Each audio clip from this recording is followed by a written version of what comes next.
नमस्कार, आदाब। Crime petrol dial 100 में आप सबका स्वागत है। आज हम आपको एक ऐसे जांबाज ऑफिसर की कहानी सुनाने जा रहे हैं जिसने आतंकवादियों को अपनी हिम्मत और कारनामे से सिर्फ आतंकित ही नहीं किया बल्कि सभी आतंकवादियों को मौत के घाट उतार दिया। सुपर कॉप की इस सुपर स्टोरी को आपको सुनाने में आज फिर मेरा साथ दे रहे हैं फिल्म जगत के जाने माने कलाकार रणवीर सिंह। कहते हैं समय अपना हीरो खुद चुनता है।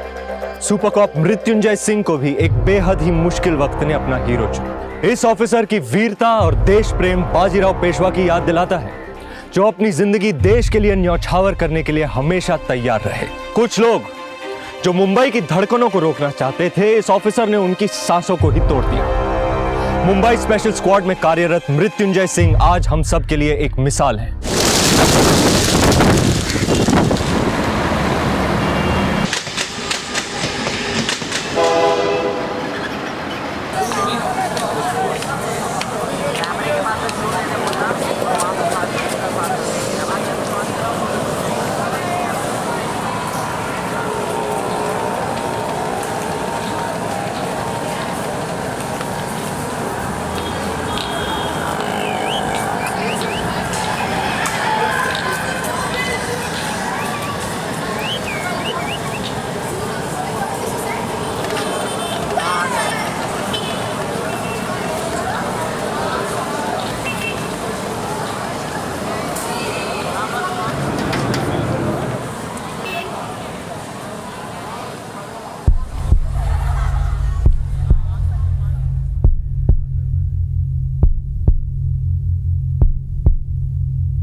अभी हमें पता चला है कि मुंबई के अंधेरी मार्केट इलाके में एक बड़ा धमाका हुआ है, जिसमें करीब 85 लोगों की जान जाने की खबर है। ये आंकड़ा आने वाले कुछ घंटों में बढ़ भी सकता है। ये धमाका किस वजह से हुआ है या किसने किया, इस बात की पुष्टि अब तक नहीं हो पाई है।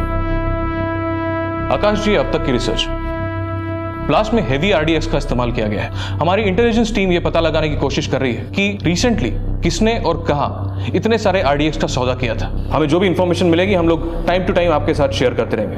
हो ना हो ये काम किसी बड़े आतंकवादी संगठन का है और हमारे इंटेलिजेंस टीम के हिसाब से ये तो सिर्फ एक सैंपल था। शायद इनका मिशन कुछ और बड़ा करने का है। Thank you for sharing the information mister Gauravansh. हमारी पूरी कोशिश है कि हम इस मामले की जड़ तक पहुंचे। इस केस में मैं मुंबई क्राइम ब्रांच का सबसे बेस्ट ऑफिसर लगाऊंगा। लेकिन अगर एक हफ्ते के अंदर ये केस सॉल्व नहीं होता तो हमें ये केस इंटेलिजेंस डिपार्टमेंट की एक स्पेशल टीम को देना होगा। वैसे आपके इस ऑफिसर का नाम क्या है जिस पर आपको इतना भरोसा है? भरोसे से भी 2 कदम आगे होता है यकीन, और मुझे पूरा यकीन है कि मृत्युंजय सिंह ही इस केस को सॉल्व करने के लिए सबसे बेस्ट ऑफिसर है। आकाश जी, आपके ऑफिसर इस वक्त कहाँ होंगे? अबे दीपक का भाषा वाली मत कर, साले नींद में तो नहीं देख लिया उसको? क्या हुआ रे? मन्या का फोन था, बोल रहा है मृत्युंजय यहाँ पे आ रहा है। अबे तो इतना रिस्क क्यों ले रहा है? चल फटाफट निकलते इधर से।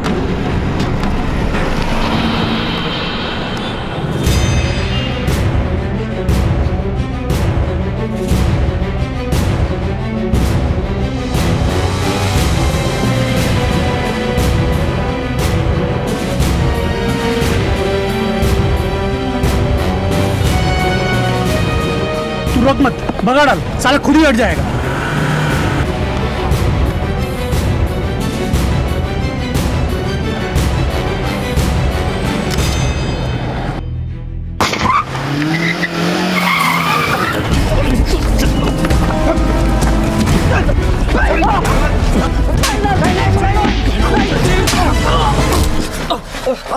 सर, आपने इतना रिस्क क्यों लिया?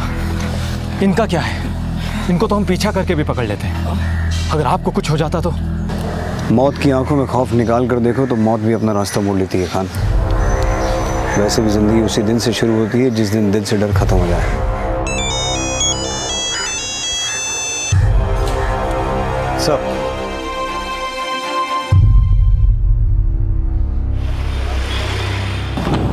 सर, यस मृत्युंजय, कम इन, सिट। मृत्युंजय, इस धमाके की जांच हमें बड़ी तेजी से करनी होगी। जो लोग मरे उन्हें हम वापस तो नहीं ला सकते, पर उन आतंकवादियों को पकड़कर मरने वालों के घर वालों के साथ इंसाफ जरूर कर सकते हैं। और एक बात, अगर एक हफ्ते में हमने ये केस सॉल्व नहीं किया तो फिर ये केस इंटेलिजेंस डिपार्टमेंट के एक स्पेशल टीम को दे दिया जाएगा। लोग यही सोचेंगे कि मुंबई पुलिस केस सॉल्व नहीं कर पाई, और हमारी इंटेलिजेंस टीम की इन्फॉर्मेशन के हिसाब से इन आतंकवादियों का मिशन कुछ बड़ा करने का है। ये केस हम ही सॉल्व करेंगे, ये लोग हमसे बच नहीं पाएंगे।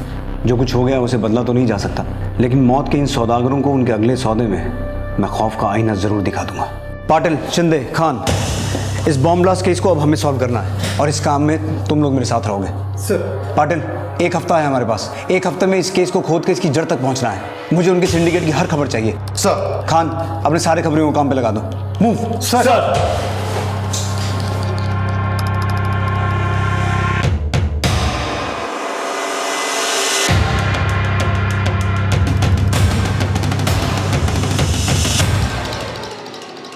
भैया सेब कैसे दिए? 150 किलो मैडम। 150 रुपए किलो? सब जगह 100 रुपए किलो है, लगाइए 100 रुपए और 1 किलो दे दीजिए। 120 से कम नहीं होगा मैडम। भैया मैं हमेशा आपके पास से लेती हूँ, लगाइए। नहीं मैम, 120 से कम नहीं होगा, तो नहीं तो आप जाओ। लेना ही नहीं है, चलो। अक्षय, अक्षय, अक्षय, अक्षय,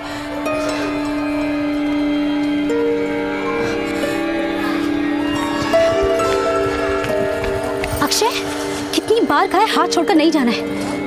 और ये आइसक्रीम, क्या आइसक्रीम किसने दी तुम्हें?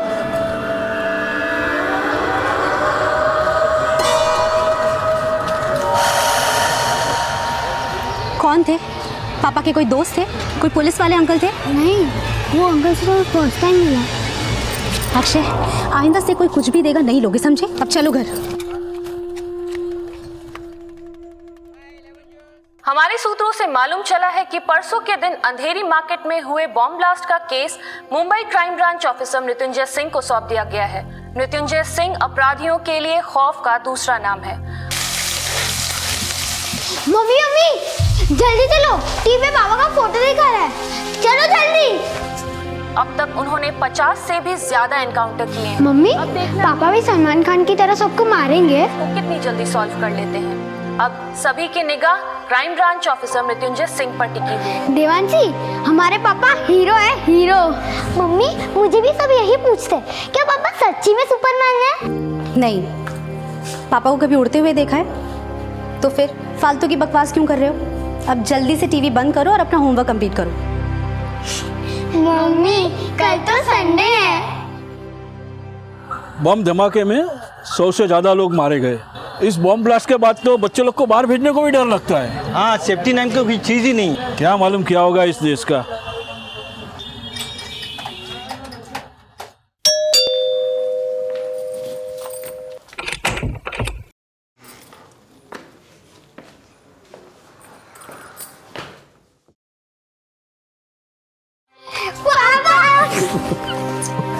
ये लो, तुम दोनों के लिए।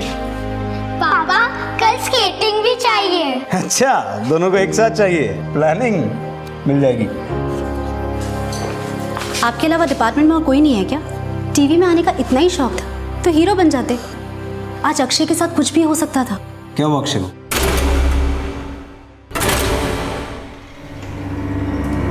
आज अक्षय को किसी ने 2 मिनट के लिए मेरे नजरों से दूर कर दिया था। उसे खाने के लिए ice cream the. And I am sure आपका कोई दोस्त तो था नहीं, अगर होता तो मुझसे जरूर मिलता। हेलो, बच्चा बहुत प्यारा है आपका, हमसे बोला कि उसको आइसक्रीम पसंद है, तो हमने उसे वही वाला दिलाया। अब देखिए ना, आपके परिवार के बारे में कितना सोचते हैं, और एक आप हैं कुछ नहीं सोचते हमारे बारे में।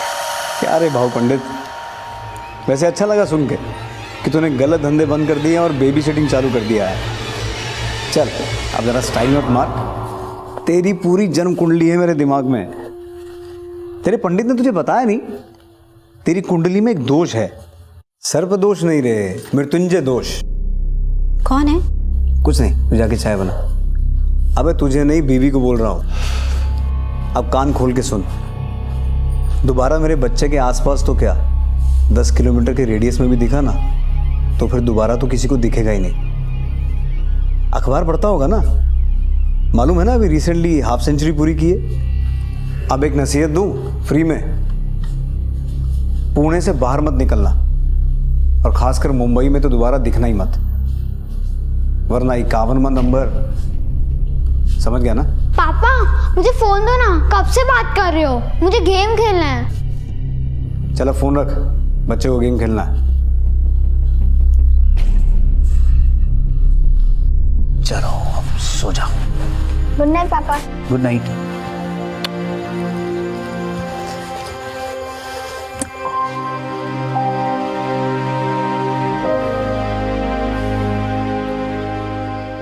रीमा टेंशन मत लो, हमारे बच्चों को कुछ नहीं होने दूंगा।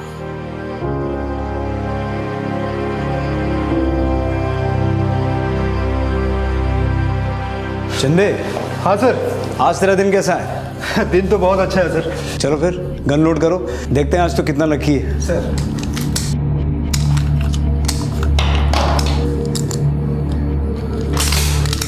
खान, ट्रेन कितने बजे की है? सर ट्रेन 6:30 बजे आती है।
टोकरा नहीं साहब, मैं बता दूं, ये आरडीएक्स में हाफिज मिर्जा को देना था साहब। भगवान खेड़े स्टेडियम साहब 9:30 बजे रात को।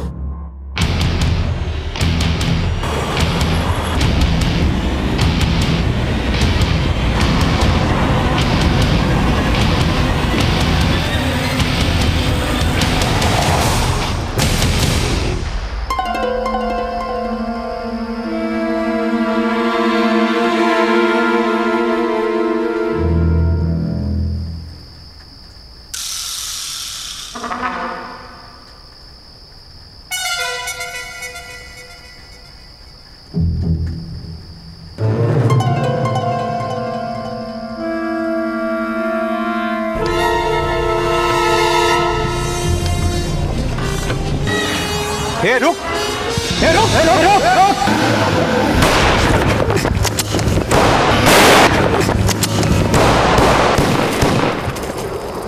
देखो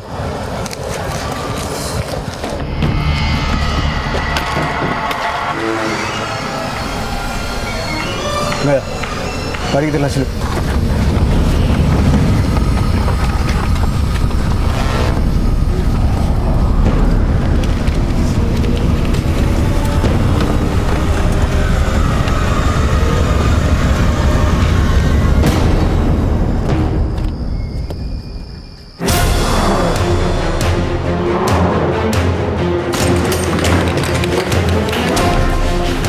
पूरा घर चेक करो।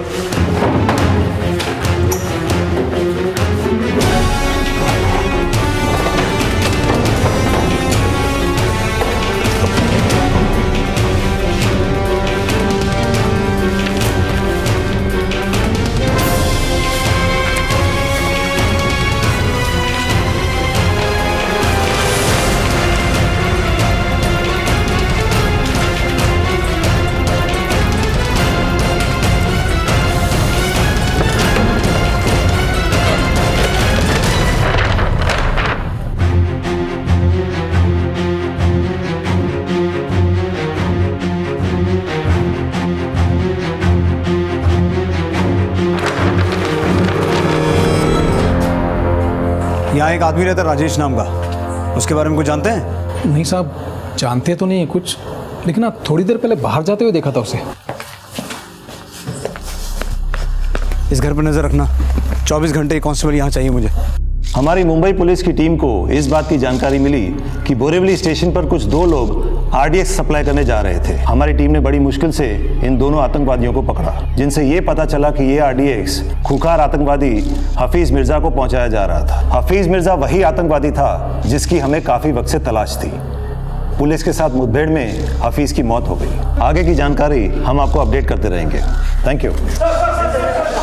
हम अपडेट करते रहेंगे। Thank you, thank you, thank you. तो अभी मुंबई के डीसीपी आकाश महाडिक ने ये खुलासा किया है कि एक बार फिर मुंबई आतंकवादियों के निशाने पर था, जिसे मुंबई पुलिस ने नाकाम कर दिया है। इस ऑपरेशन को लीड कर रहे थे crime branch officer Mrityunjay Singh. Akshay, Devanshi, आओ मैं तुम्हारा होमवर्क करवा देता हूँ। बात को पछाने की जरूरत नहीं है सिंह साहब। Nice work, I like it. Mumbai police के सबसे चर्चित पुलिस ऑफिसर मृत्युंजय सिंह ने एक बड़े आतंकी साजिश को नाकाम किया है और इसी के साथ उन्होंने ये साबित कर दिया है कि जब तक मुंबई शहर में मृत्युंजय सिंह जैसे ऑफिसर्स हैं, तब तक मुंबई रुकेगी नहीं। इस बहादुरी के लिए उन्हें स्वयं राष्ट्रपति ने सम्मानित किया है। मृत्युंजय और उनके चाहने वालों के लिए ये एक बड़ा मौका है। ये दूसरा मौका था जब मृत्युंजय सिंह को उनकी वीरता और पराक्रम के लिए राष्ट्रपति मेडल से सम्मानित किया गया था। जैसे बाजीराव पेशवा ने कुछ ही समय में करीब आधे भारतवर्ष पर अपना परचम लहरा दिया था, ठीक वैसे ही मृत्युंजय सिंह को भी भारत के कोने कोने से वाहवाही मिल रही थी। अपनी पूरी सर्विस में उनको कई पुलिस मेडल और सम्मान मिल चुके थे। वो अपने साथियों के लिए एक प्रेरणा स्रोत थे और पूरे पुलिस डिपार्टमेंट को उन पर नाज था।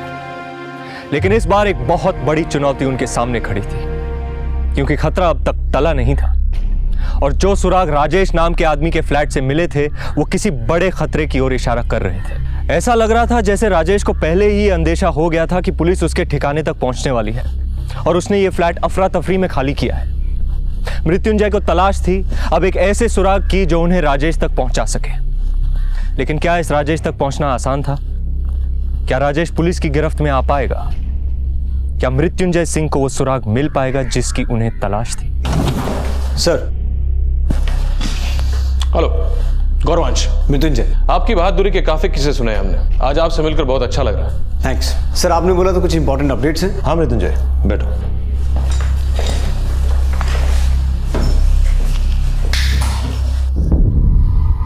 इस फोटो को गौर से देखिए। यह है आजाद हिंदुस्तान का कमांडर बिलाल।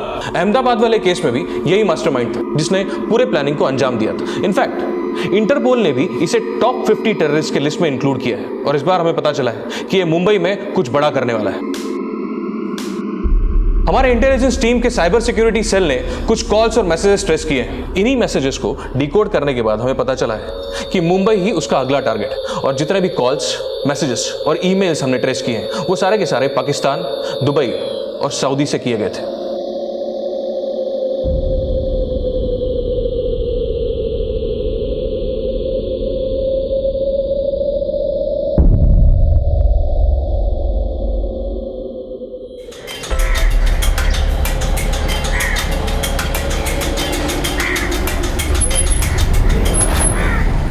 अमर? जी अंकल, आपसे मेरी फ़ोन पे बात हुई थी। चलो मैं तुम्हें घर दिखाता हूँ। ये घर है और हमेशा इसे साफ सुथरा रखना।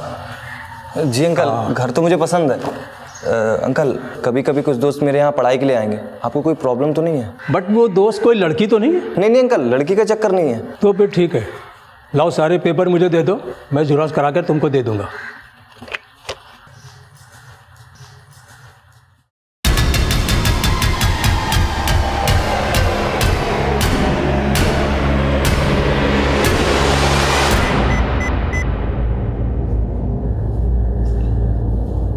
अहमदाबाद मिशन पूरा हुआ और अब बारी बंबई की।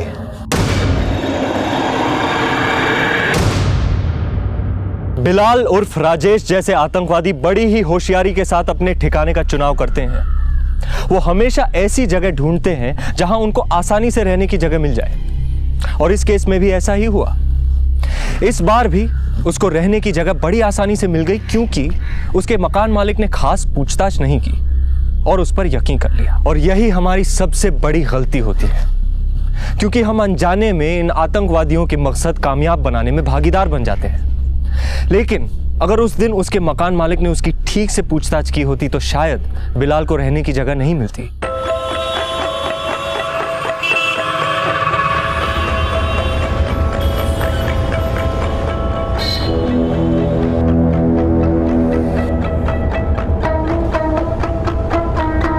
साहब, बहुत मोटा पैसा इधर से उधर हो रहा है, वालिद कर रहा है। पक्की खबर है? एकदम पक्की सब।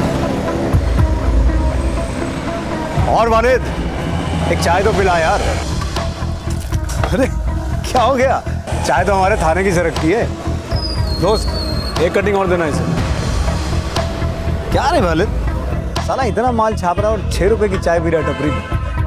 एक किधर साहब, इधर 6 रुपए के भी बांधे। अच्छा, देख मैं क्या लेके आऊँ तेरे लिए।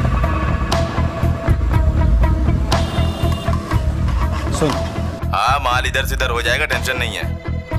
अपना कमीशन 2% मिलेगा ना। देख भाई, बाद में मच नहीं मांगता है। हाँ मालूम है, हवाला का पैसा है, कड़क नोट मिलेगा। अरे पर पूछना तो बनता है ना। सब माफ कर दो साहब, सब ठोकना मत साहब। अरे नहीं रे, तुझे क्यों ठोकूंगा, तू दोस्त है अपना। सुन, अब बिना चूचू किए मुझे ये बता, इतना पैसा इधर से उधर ट्रांसफर किसके लिए किया? कोई लास्ट का चक्कर है क्या? लास्ट? अरे नहीं साहब, ऐसा होता तो मैं इसमें हाथ भी नहीं डालता। अभी सीधा ज्वेलरी का बिजनेस है, पैसा इधर का उधर शिफ्ट करना था। लास्ट का कुछ नहीं इसमें।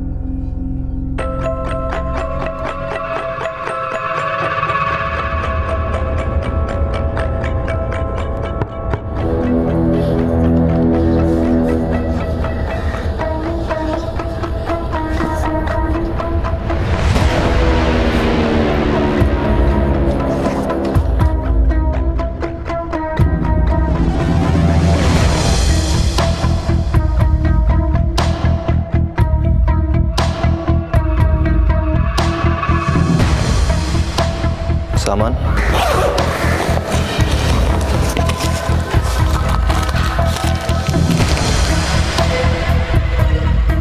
7 किलो है। इतना काफी होगा पूरी बंबई को हिलाने के लिए। आओ, तुम लोग अभी ग्रैंड रोड मार्केट जाओ और बाकी के सामान का जल्दी से जल्दी बंदोबस्त करो। जाओ। सर, मैंने वालिद नाम के एक आदमी को पकड़ा जो हवाला का बहुत बड़ा अमाउंट इधर से उधर कर रहा था, लेकिन वो पैसा किसी ज्वेलरी कंपनी का निकला। उनका कोई टेररिस्ट कनेक्शन नहीं है। मृत्युंजय, इस मेल को इंटेलिजेंस डिपार्टमेंट ने ट्रेस किया है। इस मेल में मुंबई की धड़कन को रोकने की बात की गई है। जरूर प्लानिंग बहुत बड़ी है इस बार। सर, मैं बहुत जल्द इन लोगों तक पहुंच जाऊंगा। ये लोग जो भी प्लान कर रहे हैं, मैं इन्हें कामयाब नहीं होने दूंगा। खेल भले ही इनका हो, जीत हमारी होगी। Excuse me sir. हेलो, क्या आप अभी घर आ सकते हैं?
क्या हो रही माँ? अक्षय की तबीयत बहुत खराब है, फीवर उतर ही नहीं रहा है, उल्टी पे उल्टी कर रहा है।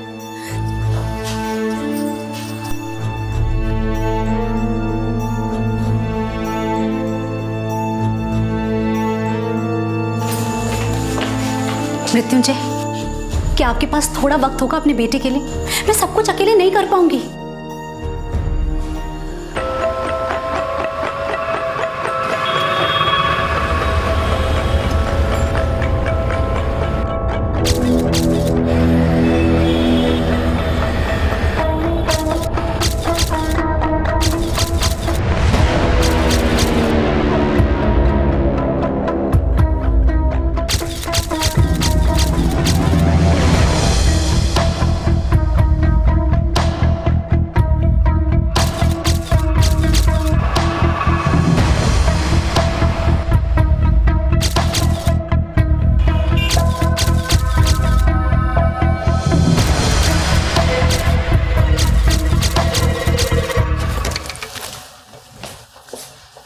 डॉक्टर, कैसा अक्षय?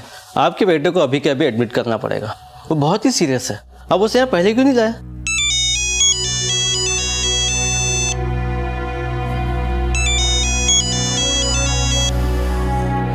हेलो, हाँ ठीक है। रीमा, वहां लाखों लोगों के बच्चों की जान खतरे में है, मेरा जाना बहुत इंपॉर्टेंट है, वरना कुछ दिन पहले जो बॉम्ब ब्लास्ट हुए थे वैसे हालात फिर से पैदा हो जाएंगे। मुझे अक्षय की चिंता है, पर मुझे और भी अक्षय और देवांशी की जान को बचाना है। मैं समझती हूँ, आप बेफिक्र होकर जाइए, मैं यहाँ अक्षय का ध्यान रखती हूँ। मृत्युंजय सिंह जैसे ऑफिसर अपनी जिंदगी में समझौता नहीं करते। बाजीराव की ही तरह मृत्युंजय भी अपने कर्म को सबसे ज्यादा अहमियत देते थे। उनके बेटे की हालत नाजुक थी, लेकिन फिर भी उनके और उनके परिवार के लिए उनकी ड्यूटी और उनका फर्ज सबसे पहला था। एक तरफ बिलाल अपने खतरनाक मंसूबों को अंजाम देने के लिए तैयारियां शुरू कर चुका था। बिलाल वो सारी जगहें तय कर चुका था जहां वो बॉम्ब रखने की साजिश कर रहा था, और दूसरी तरफ मृत्युंजय सिंह के पास बहुत कम समय बचा था, और इस हमले को रोकने के लिए उन्होंने तुरंत अपने खबरियों के नेटवर्क को एक्टिवेट किया। बोल राजू, क्या खबर? सलाम साहब, गोरेगांव में कुछ ठीक नहीं लग रहा साहब। क्या हुआ गोरेगांव में? एसपी रोड पे जीवन नगर में कुछ दिन से कुछ लड़के लोग इकट्ठा हो रहे हैं, पता नहीं क्या क्या लाते हैं बैग भर भर के साहब। पता क्या मैंने उधर पता चला कि ई के कॉलेज के स्टूडेंट बन के रह रहे हैं। कॉलेज के पंटर लोगों ने बताया कि ये लोग तो कभी कॉलेज के आसपास भी नहीं दिखे। जीवन नगर एसपी रोड गोरेगांव में कुछ गड़बड़ है। वहाँ कुछ दिनों से कुछ लड़के रह रहे हैं जो अपने आप को कॉलेज के स्टूडेंट्स बताते हैं। मैंने पता किया है, उनका कॉलेज में एडमिशन है ही नहीं। तुम लोग वहाँ जाओ और किसी बहाने से ये पता करने की कोशिश करो कि मामला क्या है। सर। हाँ बोलो रीमा। डॉक्टर ने बोला है कि अक्षय को डेंगू है, काफी सीरियस है, आईसीयू में शिफ्ट करना होगा। ठीक है, मैं अभी हॉस्पिटल आता हूँ।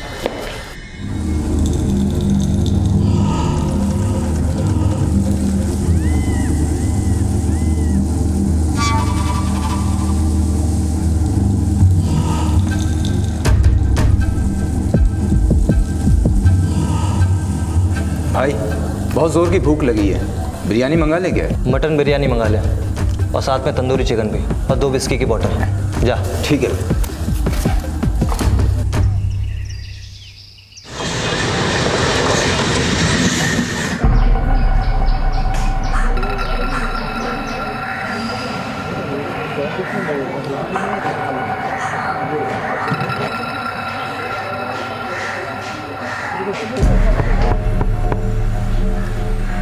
तू देख, बाकी सब लोग अंदर, जल्दी।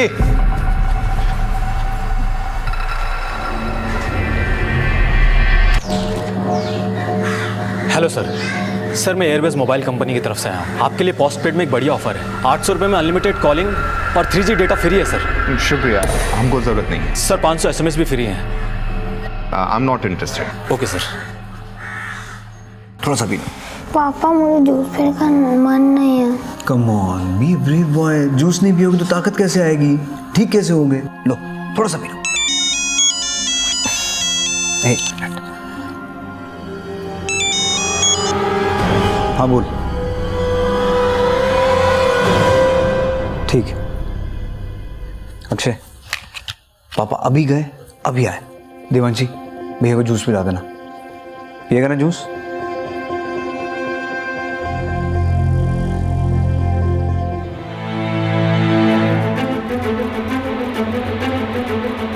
सर हमने पूरे जीवन नगर को छान मारा, वहाँ पर सिक्योरिटी नाम की कोई चीज़ नहीं है। एक घर में एक लड़का मिला जिसने दरवाज़ा खोला, दिखने में एकदम सीधा साधा, लेकिन उस घर के अंदर काफ़ी सारा खाना पड़ा था जिसे देखकर लग रहा था कि काफ़ी लोगों ने आधा खाकर छोड़ दिया है। पड़ोसियों से कुछ पता चला?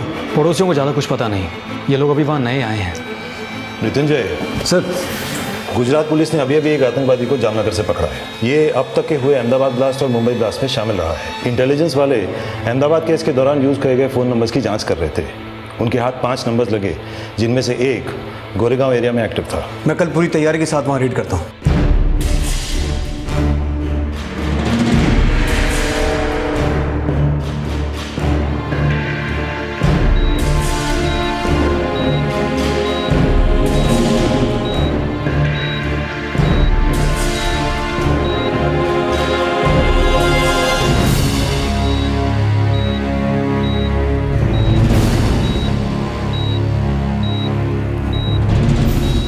सर कल का रेट कैंसिल करें?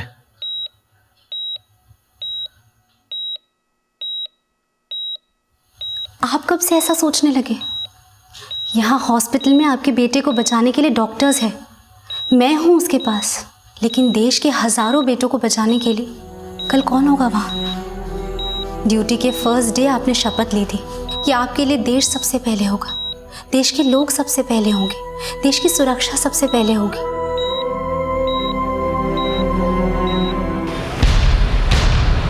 खान, पाटिल, शिंदे, ये वो घर है जहाँ तक हमें पहुँचना है। हमारी दूसरी टीम इस घर को पीछे से कवर करेगी।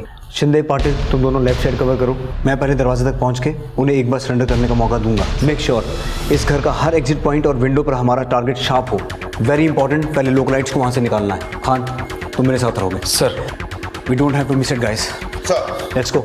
आज हमारा मिशन पूरा होते ही हम लोग अलग अलग रास्ते निकल जाएंगे। सबके टिकट्स अलग अलग ट्रेन की है, ये लो आपस में बांट लो। धमाके के कुछ दिन बाद हम चुप बैठेंगे और फिर एक नए धमाके की प्लानिंग। ये प्लानिंग कब होगी मैं तुम लोगों को इत्तला कर दूंगा। और ये लो कुछ पैसे। आज शाम लोखंडवाला मार्केट, अंधेरी स्टेशन, दादर, CST और होटल लाइमलाइट, इन सारी जगहों पर भीड़ काफ़ी ज़्यादा होगी। हमारे लिए इससे अच्छा मौका नहीं हो सकता अपने मंसूबों को कामयाब बनाने का।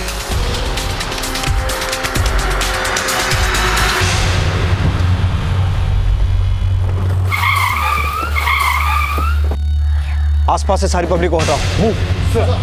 हाँ जी, आइए। चल चल चल।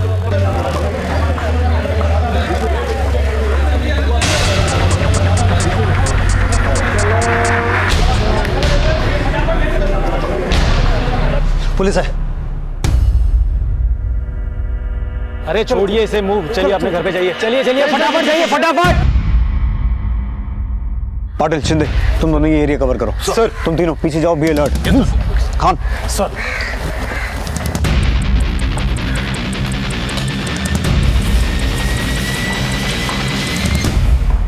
कुछ भी करने से पहले मैं तुम लोगों को बता दूं, पुलिस ने पूरे एरिया को घेर लिया है। यहां से बच निकलने का कोई चांस नहीं है। हम लोग खून खराबा नहीं चाहते, बेहतर होगा बारी बारी से बाहर आ जाओ।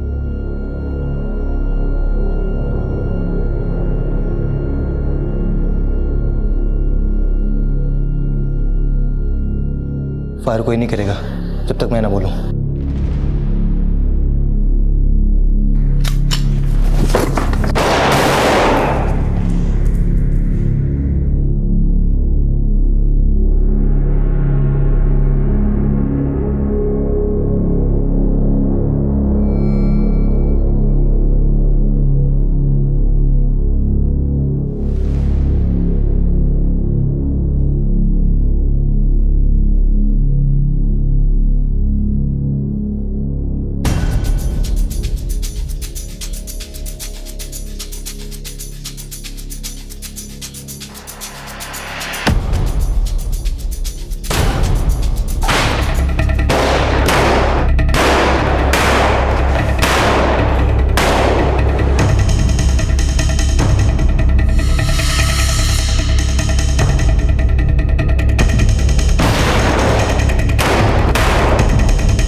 देखिए सर, आराम से आराम से।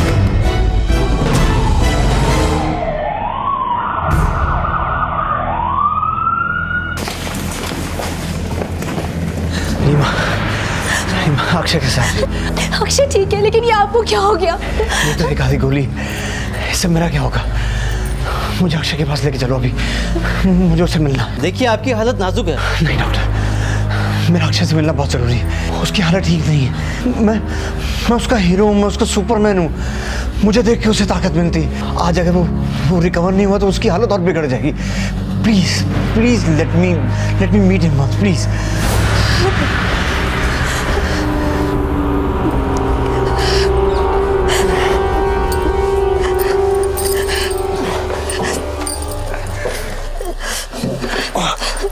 आराम से।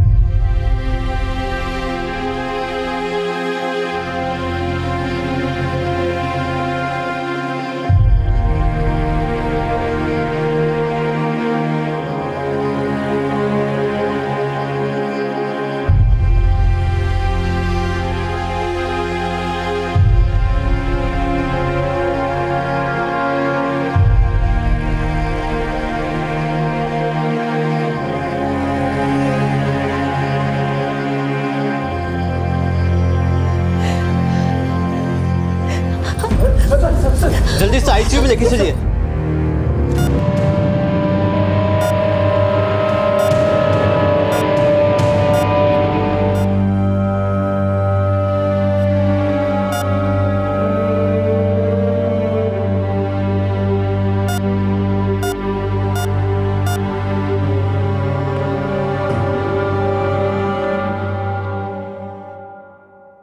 आई एम सॉरी।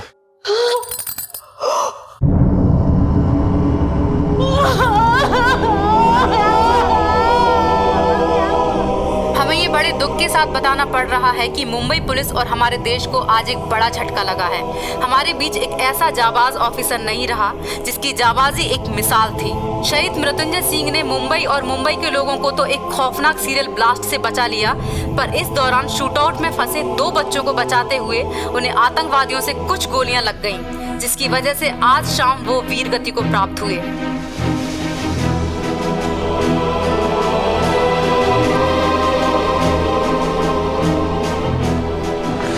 मम्मी, मेरे पापा एक सुपर हीरो है। उन्हें बहुत लोग को बचाया। I am proud of my dad. हाँ बेटा, ये हमेशा हमारी यादों में जिंदा रहेंगे। अपने देश और देशवासियों की सुरक्षा के लिए मृत्युंजय सिंह ने अपनी जान गंवा दी। मुंबई पुलिस ने भी अपने वीर साथी के लिए शोक मनाया और हजारों की संख्या में लोग उनके अंतिम संस्कार में शामिल हुए। मृत्युंजय सिंह आज इस दुनिया में नहीं है, लेकिन अपने काम और अपने देश प्रेम की वजह से आज भी उन्हें याद किया जाता है। और आज करोड़ों हिंदुस्तानियों के लिए वो एक मिसाल बन चुके हैं। क्राइम पेट्रोल डायल 100 उनकी शहादत को सलाम करता है। मृत्युंजय सिंह असल मायने में हीरो हैं और ऐसे ही एक वीर योद्धा बाजीराव पेशवा के किरदार में आप मुझे देखेंगे। इसीलिए देखना मत भूलिएगा बाजीराव मस्तानी कल आ रही है आपके नजदीकी सिनेमा हॉल्स में। रणवीर, आपका बहुत बहुत शुक्रिया यहाँ आने के लिए और क्राइम पेट्रोल डायल 100 की पूरी टीम की तरफ से और क्राइम पेट्रोल के दर्शकों की तरफ से आपको बाजीराव मस्तानी के लिए ढेर सारी शुभकामनाएं। थैंक यू सर, मैं इतना ही कहना चाहूँगा, आपका बहुत बहुत शुक्रिया। मैं बहुत आभारी हूँ आपका, आपकी टीम का, मुझे यहाँ आने दिया, को एंकर करने दिया। बहुत मज़ा आया। कमाल का शो है सर आपका, आप कमाल के हो, हमारे दर्शक तो कमाल ही हैं, आपकी टीम कमाल की है। Thank you and all the very best. Thank you and best, all the best to you. Thank you sir. ये हमारे लिए गर्व की बात है कि बाजीराव पेशवा और मृत्युंजय सिंह जैसे वीरों ने हमारे देश में जन्म लिया। मृत्युंजय शायद आज हमारे बीच होते अगर बिलाल के मकान मालिक ने अपना मकान किराए पर देने से पहले बिलाल की पूरी जांच पड़ताल की होती। एक जिम्मेदार नागरिक होने के नाते ये हमारा फर्ज बनता है कि हम सरकार द्वारा बनाए गए हर छोटे बड़े नियम का पालन करें, क्योंकि हमारी छोटी सी चूक एक बड़ी वारदात को अंजाम दे सकती है। आपसे फिर मुलाकात होगी अगले एपिसोड में एक और चौंका देने वाले केस के साथ। तब तक अपना और अपने परिवार का ख्याल रखें और देखते रहें क्राइम पेट्रोल डायल 100। सबक एक को, सीख हम सबको। जय हिंद। विशाल बेटा, पापा बोल रहा हूं। हाँ, वो मेहरा अंकल के फोन से।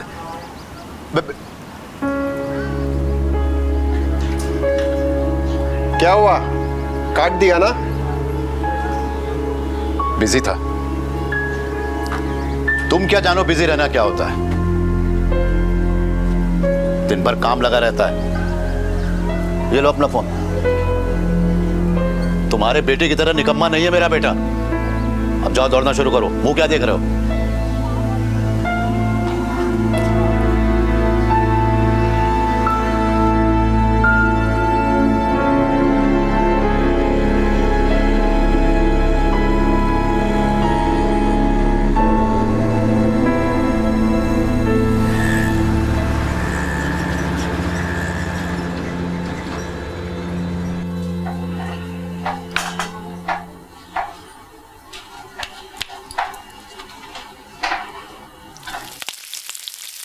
मंदार, तू जल्दी से बाजार जा और दही लेकर आ।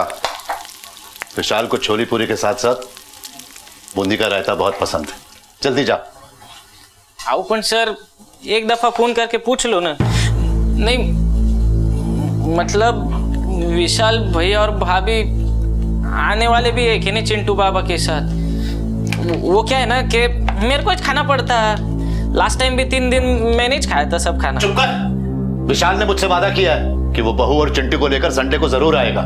और पता है, आज संडे है, वैसे भी हमें डिनर की तैयारी भी करनी है। तू जल्दी से दही लेकर आ वरना नौकरी से निकाल दूंगा। ये छोड़, जा। नहीं आएंगे।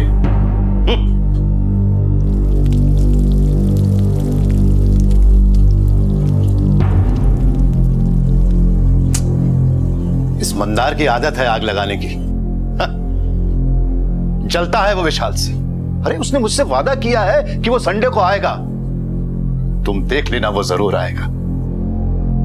तिनका तिनका जोड़ परिंदा आशियां बनाता है। तिनका तिनका चोंच में डाल बच्चों को पालता है और फिर एक दिन वो बड़े हो जाते हैं और उड़ जाते हैं, मुड़कर भी नहीं देखते। सेना से रिटायर्ड कैप्टन श्रीकांत सिंह मुंबई स्थित अपने आशियाने में अपने बेटे और उसकी फैमिली की पल पल राह देख रहे थे।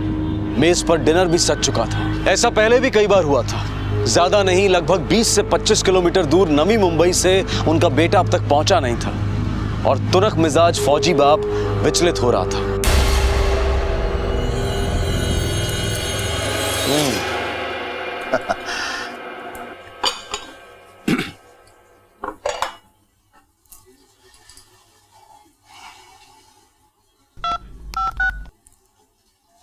विशाल, कहां हो बेटा तुम लोग? 11 बज चुके हैं। मैंने अपने हाथों से खाना बनाया बेटा तुम लोगों के लिए। तुम्हारे लिए खीर बनाई है और चिंटू के लिए बहुत सारे गिफ्ट लेकर आया हूँ। ड्राई फ्रूट सब कुछ सब लेकर आया हूँ बेटा। डैड सॉरी, आज कुछ काम में फंस गया हूँ, नहीं आ पाऊंगा। बेटा संडे को भी काम? अरे 1-1.5 घंटा तो लगता है वाशी से यहाँ आने में। तुम्हारे पास मेरे लिए कभी टाइम ही नहीं होता विशाल। डैड प्लीज, रखता हूँ, बाद में बात करूंगा। विशाल फोन मत काटना। विशाल,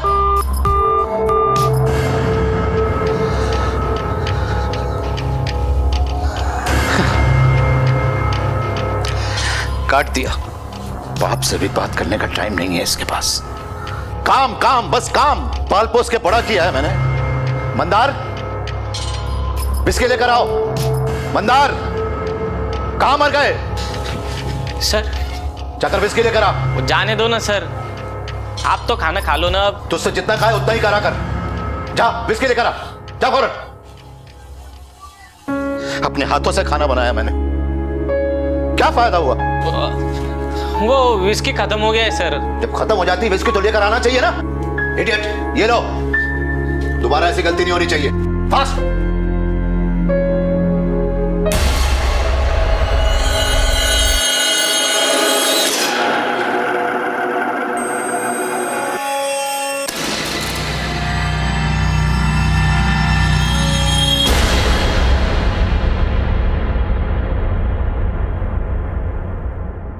बाप के लिए भी टाइम नहीं है। संडे को भी काम। इतने दिन हो गए अपने पोते का चेहरा देखने के लिए तरस गया मैं।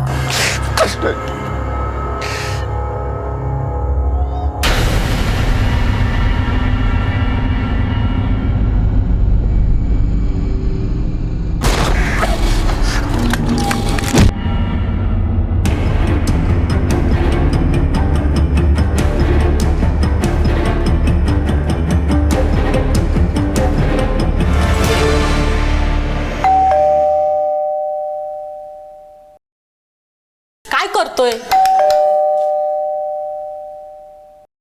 अरे बाबा, मुझे दूसरे यहाँ भी काम पर जाना है।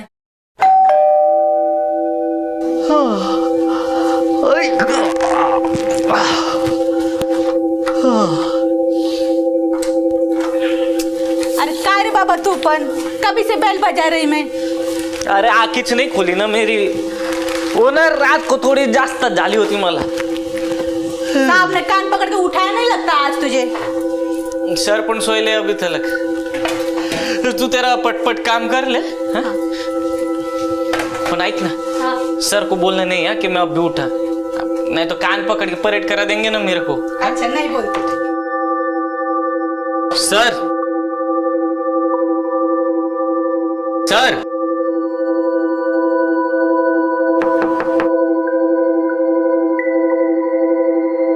सर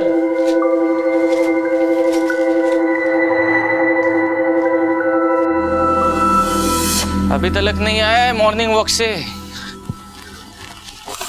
अच्छा ही हुआ जो अभी तक नहीं आए, नहीं तो बोम्बा बोम करते थे मेरे नाम से। अगे भारती, अब तू फटाफट साफ सफाई कर ले। हाँ, मैं सर को नीचे देख के आता हूँ। बरं बरं ठीक है। सर को देखा क्या तूने? हाँ देखा ना, रात में देखा 3:30 बजे। 3:30 वाजता? पण तेरे को कैसे मालूम? हाँ, तू तो अब भी आया होगा ना, दिन का ड्यूटी होता है ना तेरा। मेरा डबल ड्यूटी है आज, और रात वाले ने छुट्टी लिया ना। हाँ। रात में मेरा जैसे ही आंख लगा ना, गाड़ी का आवाज सुना मैं। अरे कैप्टन साहब,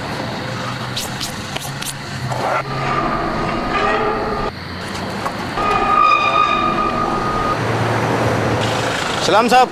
इसलिए तेरा ऐसा हालत हो गया है, कर उसको अंदर कर, सर आएंगे तो परेड करा देंगे ना तेरे को भी। जा अपना काम कर। किधर गए होंगे सर? वो भी बिना बोले सर को फोन करना मत था।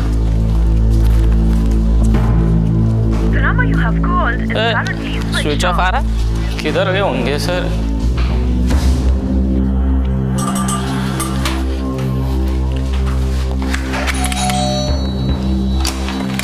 क्या हुआ? कप्तान सर को देखा क्या आपने? नहीं। अंकल, ओ अंकल। अरे मंदार, कैप्टन कहाँ है? अरे वही तो पूछने को आया ना मैं आपको। तू मेरे को पूछते हैं? अरे कैप्टन तो आज आए नहीं और मैं उनका ही वेट कर रहा हूँ। क्या बात है? कल रात से गायब है ना वो। रात से गायब है? अरे नहीं नहीं, कहीं भी वो जाते हैं ना तो मुझे बोल के जाते हैं। तू फिक्र मत कर, घर जा।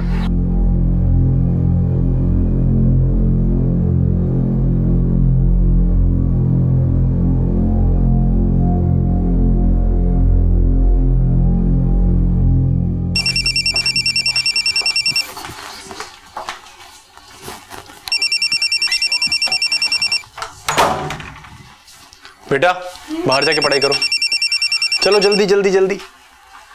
शाबाश, कितना अच्छा बच्चा है। जल्दी जल्दी जल्दी। हेलो, क्या बब्बन, कितनी बार समझा करके भेजा था तुझे, फिर भी गलती। क्या करूं मैं तेरे साथ, मुझे तो समझ नहीं आता। अब तो मुझे पैसों के लिए फोन मत करना, समझा?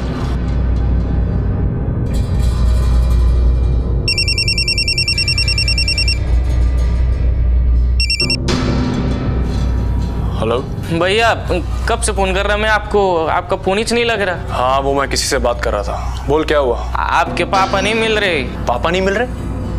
पापा कोई छोटे बच्चे हैं जो गुम हो जाएंगे? अब तुझे पता है ना पापा के मूड के बारे में, कितने घुमक्कर टाइप के हैं। चले गए हों किसी दोस्त से मिलने के लिए। तू एक काम कर, बुआ को फोन करके पूछ ले, पुणे ना गए उनसे मिलने के लिए। और मैं तुझे शाम को फोन करता हूँ, ठीक है? हाँ, बिजी हूँ थोड़ा अभी। भैया हेलो, कैसी औलाद है, बाप की चिंता ही नहीं है।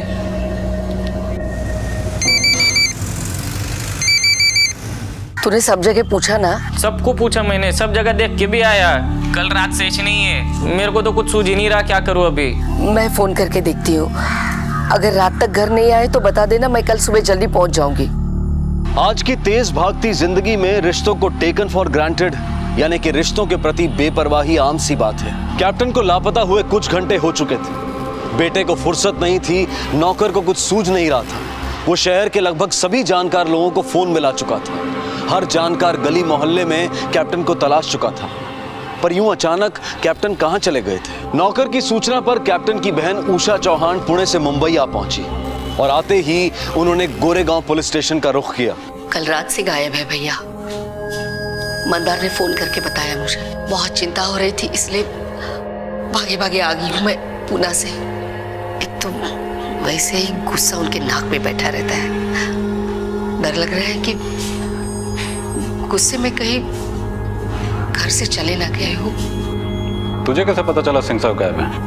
वो वॉचमैन मेरे को बोल रहा था, मतलब वो मेरे को बोला कि कल रात को 3:30 बजे सर अपने गाड़ी में किधर तो भी निकल गए। तब तो क्या कर रहा था? मैं तो सो रहा था ना साहब। सर रात को चले गए और तुझे कुछ पता नहीं चला, ऐसा तो नहीं हो सकता।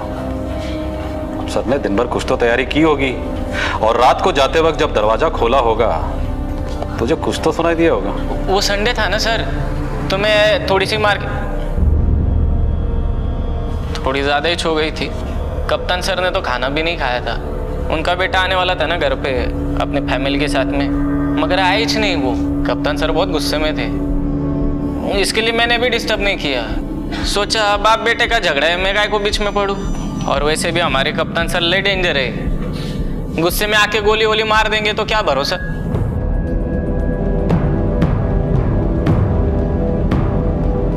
उनका बेटा कहाँ रहता है? वाशी, नवी मुंबई ला।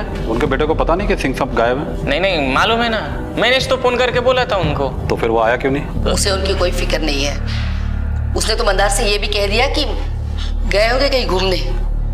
विशाल की शादी हुई है तब से विशाल भाई के साथ नहीं रहता। उसकी पत्नी को और उसको भाई के साथ रहना अच्छा नहीं लगता, शायद इसीलिए थोड़े चिड़चिड़े से रहते हैं। एक ही तो बेटा है उनका, लेकिन न ठीक से बात करता है न उनका ख्याल रखता है। उनके बेटे विशाल सिंह को कैसे पता कि सिंह साहब घूमने गए? उसका ऐसा है ना साहब के हमारे सर को आदत है, वो जाते ऐसे बीच बीच में कभी 8-10 दिन घूमने के लिए। हाँ मगर जब भी जाने के मेरे को बोल के जाने के। ये तो फर्स्ट टाइम ही ऐसा हुआ कि एक तो आधी रात गए और ऊपर से कुछ बोला भी नहीं, इसलिए थोड़ी चिंता हो रही है सब। अब आप ही बताओ, ऐसे आधी रात को कोई जाता है क्या घूमने? कोई लेटर और मैसेज वगैरह छोड़ के गए? नहीं, कोई लेटर वगैरह तो नहीं। अब बस एक ट्रैवलिंग बैग नहीं है और थोड़ा बहुत कुछ कपड़ा भी नहीं है। सिंह साहब की एक फोटो दे दीजिए और कार डिटेल लिखवा दीजिए। बुआ, क्या जरूरत थी पुलिस कंप्लेंट लिखवाने की? और ये तो है ही गवार, और आप भी इसकी बातों में आ गई।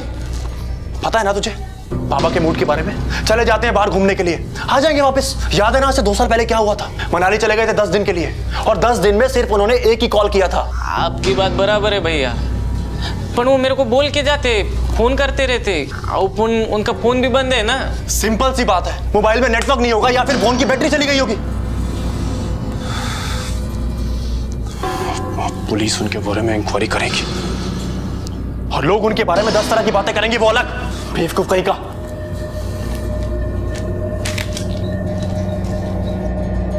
कैप्टन जरा सनकी हैं। अब अकेले आदमी का स्वभाव हो ही जाता है ऐसा, ऊपर से फौजी, काफी डिसिप्लिन्ड है। बिल्डिंग में कुछ भी गलत होता है ना तो पूरी बिल्डिंग हिल जाती है उनकी आवाज से। What is this nonsense? जिसने भी ये केले का छिलका फेंका है तुरंत आके उठा ले, वरना कैप्टन सिंह के गुस्से को अच्छी तरीके से जानते हो तुम लोग। कौन है? अंकल डोंट गेट एंग्री, मैं छिलके को डस्टबिन में फेंक देता हूँ।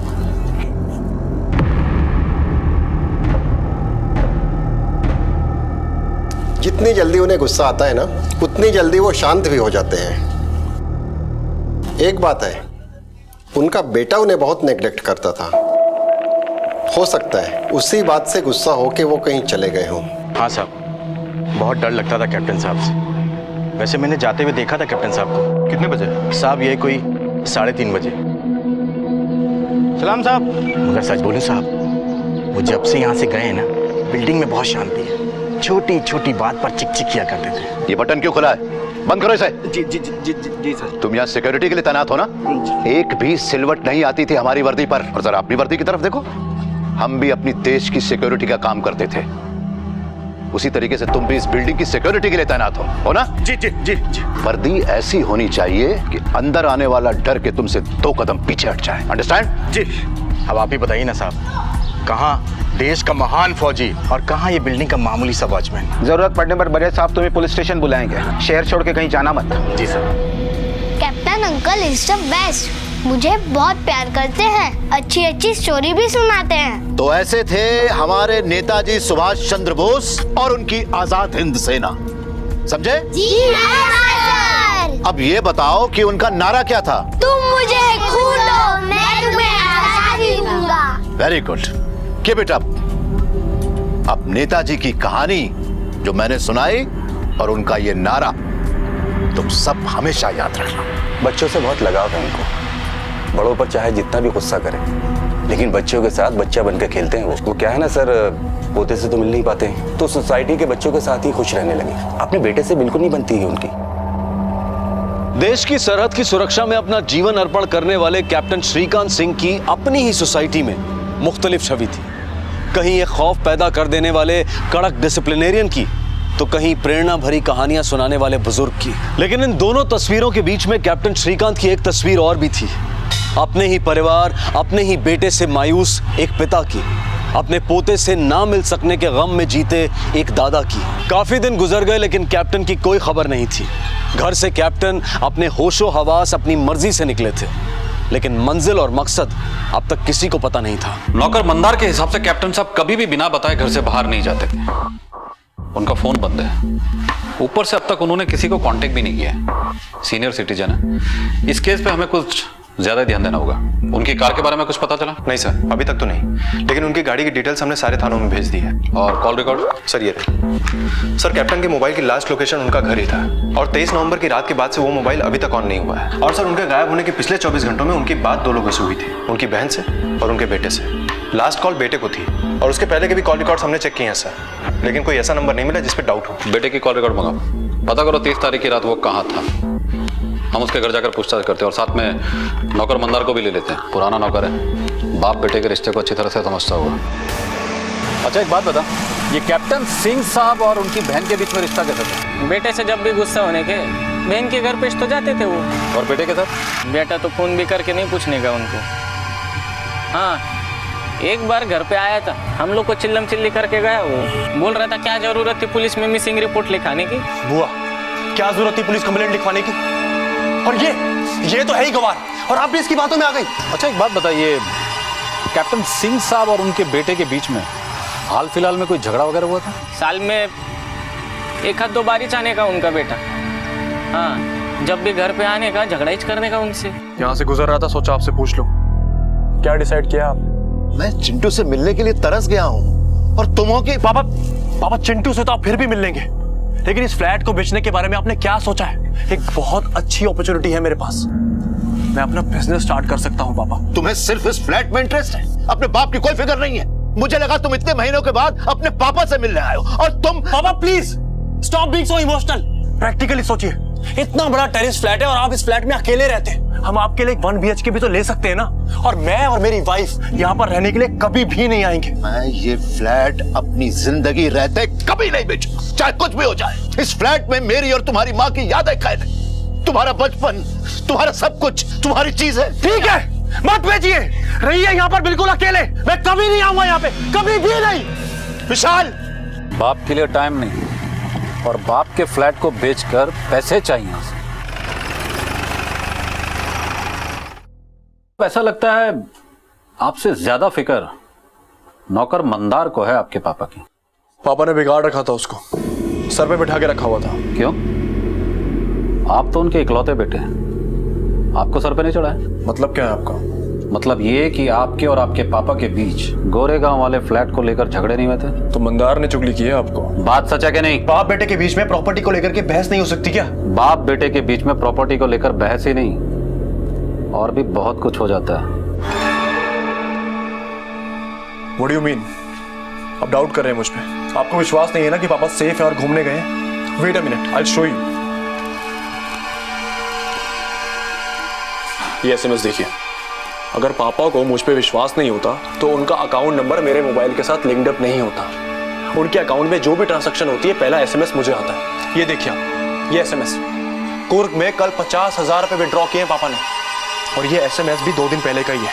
अब आप बताइए मुझे, आप इस एसएमएस पे ट्रस्ट करेंगे या हमारे नौकर मंदार पे? ट्रस्ट पे इन्वेस्टिगेशन नहीं होता है, डाउट पे होता है। हमें आपके पापा की बैंक डिटेल्स और इस एसएमएस की डिटेल्स दोनों चाहिए। सर, कुर्ग ब्रांच से सीसीटीवी फुटेज नहीं मिल पाई है। उस दिन कैमरे की सर्विसिंग हो रही थी, लेकिन सर 50,000 का विड्रॉल हुआ है, वो भी सेल्फ चेक से। इतनी इन्फॉर्मेशन मिली है सर। कैप्टन कुर्ग में बैंक से पैसे भी विड्रॉ किए, फिर अब तक किसी से कोई कांटेक्ट क्यों नहीं किया? कुर्ग ऐसी जगह तो है नहीं जहां पे मोबाइल नेटवर्क ना हो। फिर उनका मोबाइल फोन अभी तक स्विच ऑफ क्यों है? कहीं ऐसा तो नहीं कैप्टन खुद को छुपाने की कोशिश कर रहे हो हम सबसे? सर, बाप बेटे के बीच में प्रॉपर्टी को लेकर झगड़ा था। हो सकता है कैप्टन साहब बेटे से नाराज हो इसलिए फोन नहीं कर रहे होंगे। तो नौकर मंदार और बहन से तो बात कर सकते हैं ना। गुस्सा बेटे पे, नौकर और बहन पे नहीं। रात को 3:30 बजे कैप्टन का घर से निकल जाना, वो भी बिना किसी को बताए। सलाम साहब। और तब से लेके अब तक उनका किसी से भी कोई कांटेक्ट नहीं करना, ये कोई सिंपल सा मिसिंग केस नहीं। उस रात कुछ तो जरूर गलत हुआ है।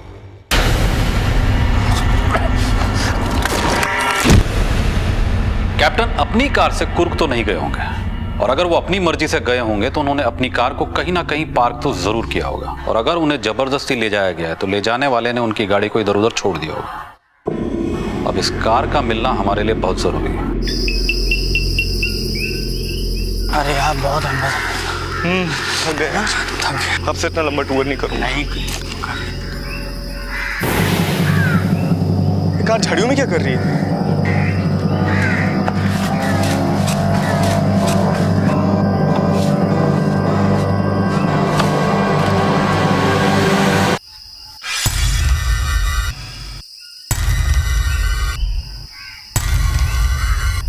हेलो।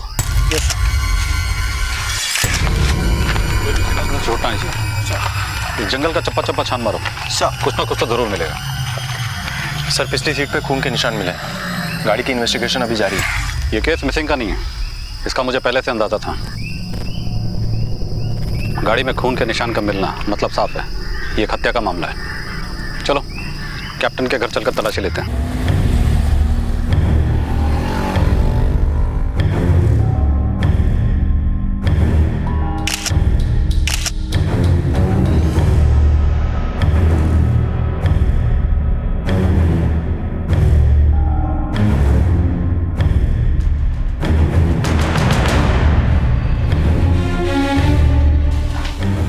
सर, मैंने वॉश बेसिन का एरिया पूरा चेक किया और मुझे हैंड वॉश के नीचे से ब्लड स्टेन्स मिले हैं। सर, मास्टर बेडरूम का टॉयलेट काम नहीं कर रहा है। ऐसा लगता है कि उसके पाइप में जबरदस्ती कुछ फंसाया गया है। प्लम्बर को बुलाकर चेक करो। Yes sir. सर, इस गन पे भी ब्लड के निशान मिले। मुझे इन सब की जांच रिपोर्ट जल्द से जल्द चाहिए। गाड़ी में मिले खून के निशान और बंदूक में मिले खून के निशान, दोनों को मैच करिए।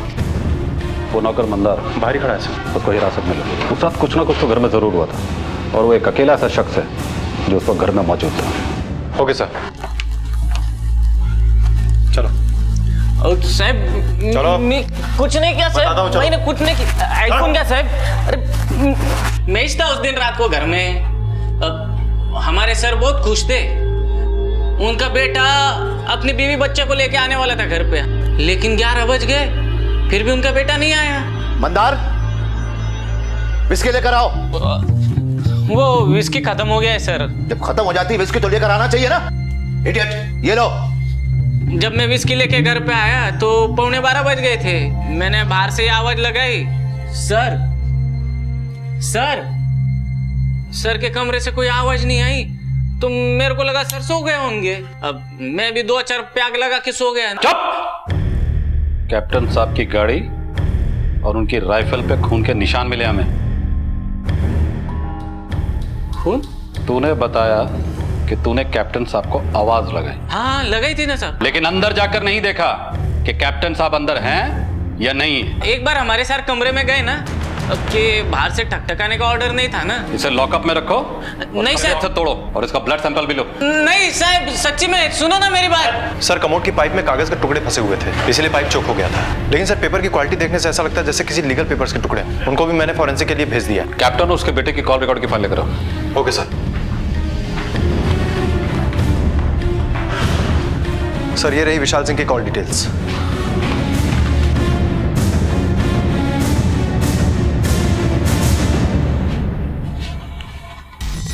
कॉल रिकॉर्ड के मुताबिक कैप्टन ने आखिरी कॉल अपने बेटे को किया था। जैसा कि मंदार ने बताया कि अब कैप्टन ने अपने बेटे से बात की, फिर वो अपने कमरे में चले गए। बेटा घर आने वाला था लेकिन आया नहीं। कैप्टन के बेटे विशाल सिंह के मोबाइल के लोकेशन के मुताबिक वो घर के आसपास ही था। अब सवाल ये उठता है कि वो इतना नजदीक होते हुए भी घर क्यों नहीं आया? सर इससे तो साफ जाहिर है कि विशाल सिंह हमसे झूठ बोल रहा है। कब से एक ही कहानी सुना रहा है कि बाप घूमने गया है। सर कहीं ऐसा तो नहीं है कि वो हमें घुमा रहा है?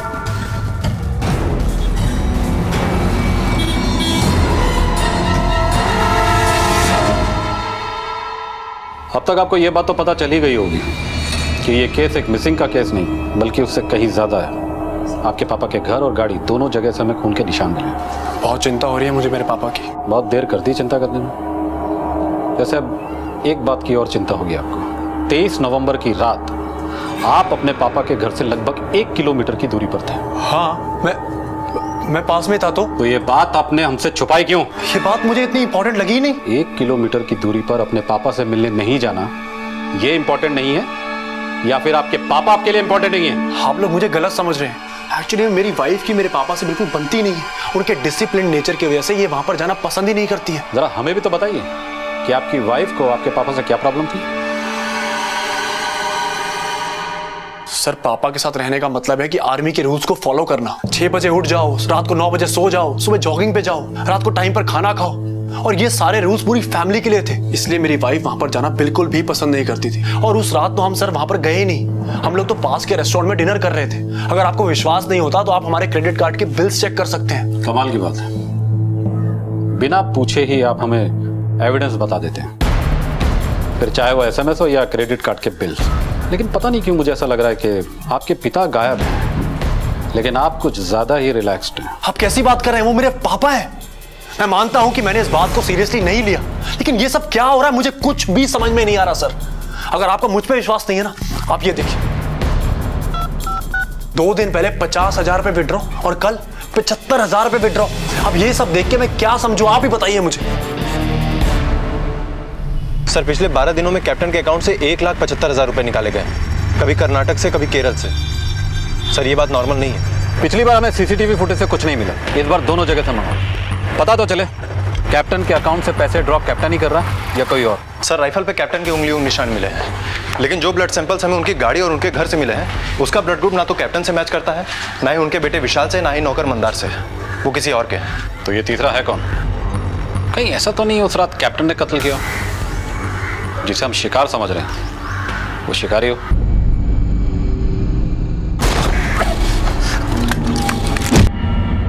सर वॉचमैन के हिसाब से कैप्टन 3:30 बजे रात में गाड़ी में निकले। हो सकता है गाड़ी में लाश हो, उसी की जिसके ब्लड सैंपल्स हमें मिले हैं।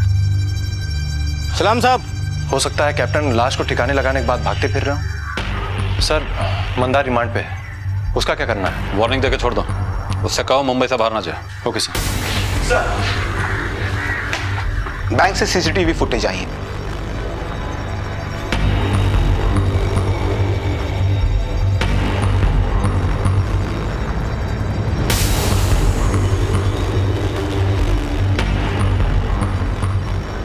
सर विड्रॉल तो हुआ है लेकिन कैप्टन कहीं नजर नहीं आ रहा है। कहीं हम लोग रॉन्ग डायरेक्शन में तो नहीं जा रहे हैं? मतलब? सर मतलब ये कि ऐसा भी तो हो सकता है ना कि कोई और उनके अकाउंट से पैसे निकाल रहा हो। बड़ी सफाई से सिग्नेचर किया गया, पता नहीं चलता है नकली है। पर ध्यान से देखिए, 20,000 के ओरिजिनल साइन वाले चेक का S और 50,000 के डुप्लीकेट साइन वाले चेक का S मैच नहीं करता है। कहने का मतलब यह है कि दोनों सिग्नेचर कैप्टन सिंह के नहीं हो सकते हैं। Are you sure ये सिग्नेचर कैप्टन श्रीकांत सिंह के नहीं? या आई एम 100% श्योर।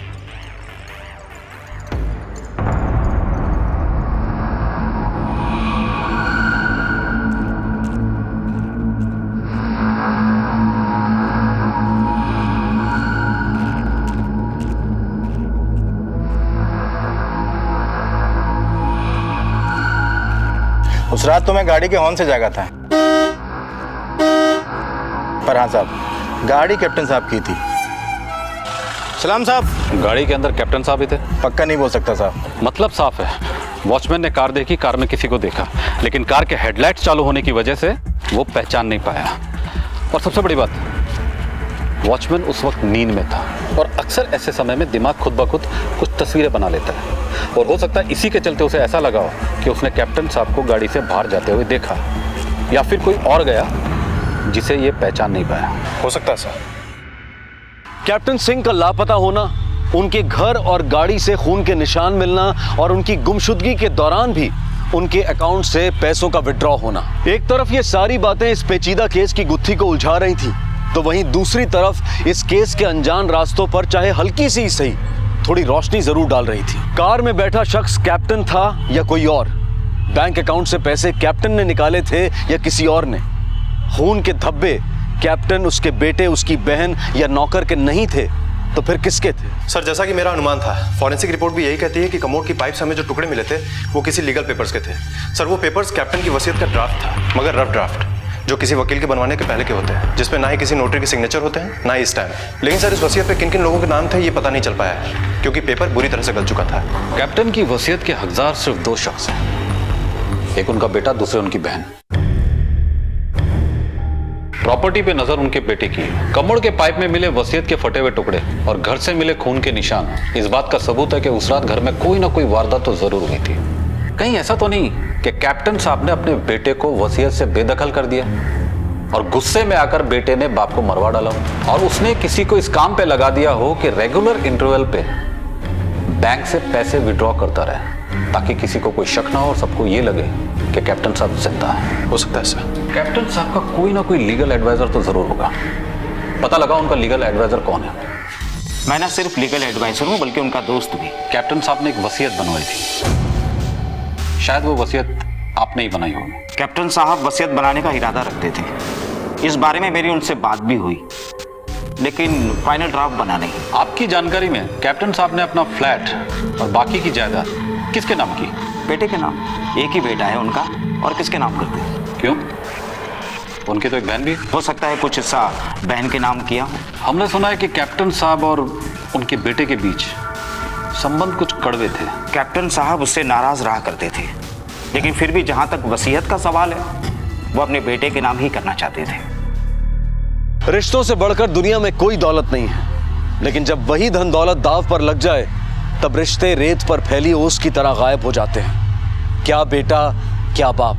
घर के कमोड में वसीयत के कागज के टुकड़े मिलते हैं, बेटा बाप की गुमशुदगी से बेफिक्र नजर आता है, तो ऐसे में पुलिस का शक कैप्टन के बेटे विशाल सिंह पर जाना गैर लाजमी तो नहीं? हो सकता है कि कैप्टन ने अपने लापरवाह बेटे को वसीयत से बेदखल कर दिया हो। ऐसे में कैप्टन की मौत से बेटे विशाल के लिए संपत्ति का रास्ता एकदम साफ हो जाता है। खैर, पुलिस सिर्फ विशाल पर शक कर सकती थी, कानूनी कार्रवाई नहीं, क्योंकि उनके पास विशाल के खिलाफ कोई ठोस सबूत नहीं थे। और तभी तफ्तीश का एक तार सबूत की शक्ल में सामने आया। हाँ बोले देशपांडे। सर, कार में मिला हुआ खून का सैंपल कैप्टन के घर में मिले हुए खून के सैंपल से बराबर मैच होता है, मगर एक बेहद इंटरेस्टिंग फैक्ट सामने आया है, और वो ये है कि इस आदमी का डीएनए एक और आदमी के डीएनए से मैच होता है, और वो कैप्टन के बहुत ही करीबी है। किसे?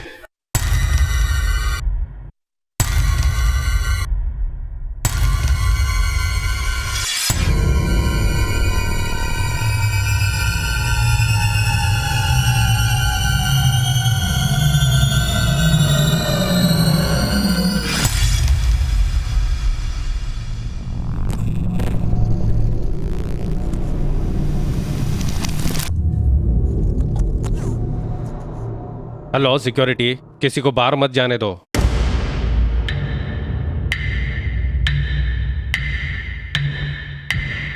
एक मिनट सर, कुछ सिक्योरिटी प्रॉब्लम है। अरे सर प्लीज सर, रुकिए सर। अरे बोला ना सर, सर अरे सर पकड़ो उसको। अरे ये चोर है।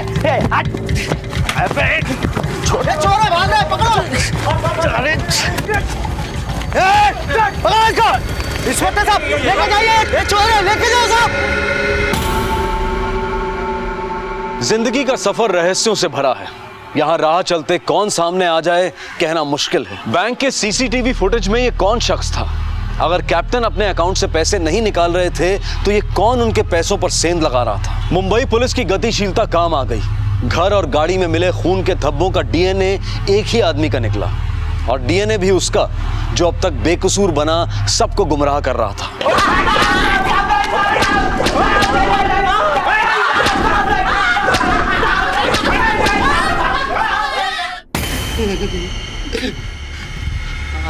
आओ साहब, मिलिंद मेरा चचेरा भाई है, पर हमने कुछ नहीं किया साहब। हमने कुछ नहीं किया। इस आदमी का डीएनए एक और आदमी के डीएनए से मैच होता है। किसे? वो कैप्टन के घर के नौकर मंदार से।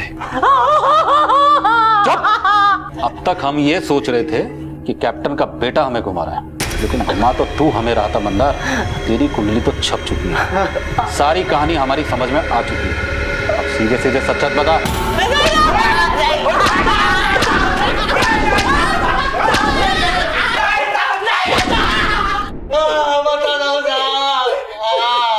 सब कुछ सच सच बताता हूँ। मैंने कप्तान सर से कर्जा लिया था। पहले वो 50,000 लौटा जो मैंने तुझे दिए थे। दे दूंगा ना सर, वो भी दे दूंगा। हाँ? किधर भाग के जाऊंगा? 10 सालों से आपके इधर इस तो काम कर रहा ना मैं। हाँ? और मेरे को खाली 1 लाख रुपया होना। वैसे भी आपके पास क्या कमी है सर? कमी नहीं है क्या मतलब? लुटा दो तुझ पे। बेटा है मेरा, पोता है मेरा। वो आते क्या आपको देखने को? कभी आपका दवा पानी खाना पीना ख्याल रखना सबको मैच तो करता। पिछले 10 सालों से आपकी सेवा कर रहा मैं। आप मेरे को 1 लाख नहीं दे रहे हा? और ऐसी औलाद को दे रहे जो कभी थूकती भी नहीं आप पर। Shut up! मेरे को शट अप कर सकते हैं आप, नो करे ना मैं, मगर सर वो है क्या किसी काम का? हाँ? आप उनके लिए खाना बना के रखते हो, लेकिन मेरे को तो खाना पड़ता ना। वो बचा कुचा कुत्ते खाते। वो आपकी बहू नफरत करती है आपसे, नफरत। और ऐसे ही परिवार को सब कुछ लुटाना चाहते हो आप। आपका दूसरा कोई बेटा होता ना तो कम से कम 2-4 दिनों के लिए तो पोते को छोड़ के जाता आपके पास। पर विशाल भैया तो वो भी नहीं करते, और उसे कोई सब कुछ देने चले हो आप। वाह सर वाह।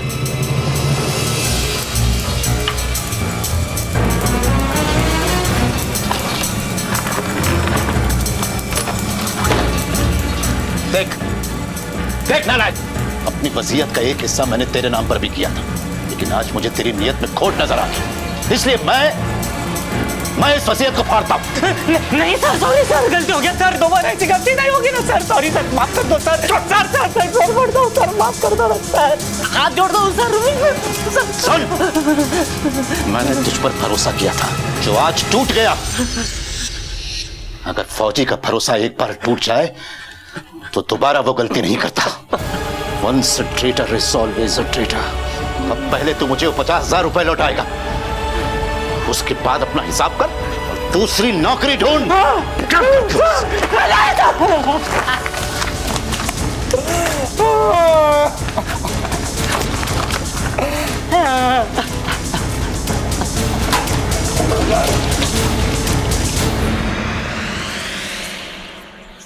मेरे को लगा कप्तान सर का गुस्सा 1-2 दिन में ठंडा हो जाएगा, हमेशा नहीं होता था।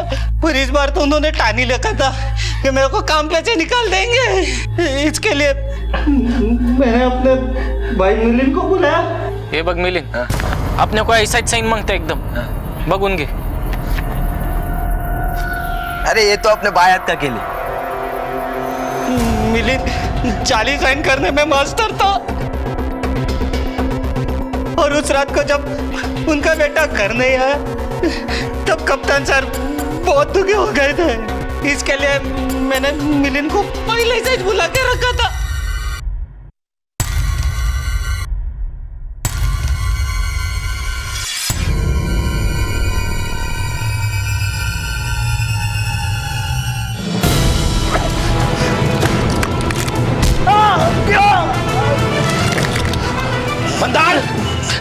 मंदार जल्दी आओ। मंदार कहां से आया? बोलो नहीं तो गोली मार दूंगा। बोल कौन है तू? मंदार, मंदार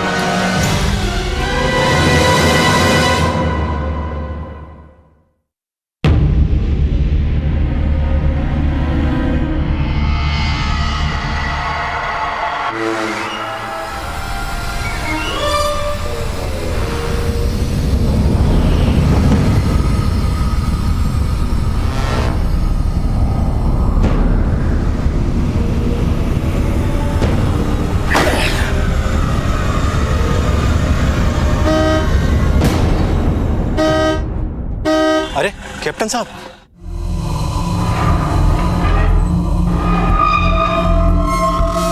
सलाम साहब।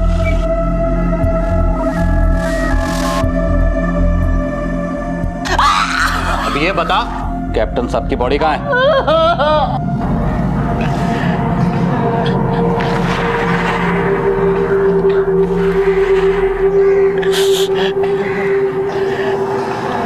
कहते हैं जहां सतर्कता घटी वहीं अपराध हुआ, लेकिन आज के इस केस में यह कहना ज्यादा सही होगा कि जहां संवेदना घटी रिश्ते बिखर गए। विशाल अगर अपने पिता के प्रति थोड़ा संवेदनशील, थोड़ा रिस्पॉन्सिव होता तो शायद मंदार जैसे लोगों की हिम्मत ही ना पड़ती। आज देश के महानगर बुजुर्गों के लिए असुरक्षित होते जा रहे हैं, आए दिन उनके साथ अपराध हो रहे हैं।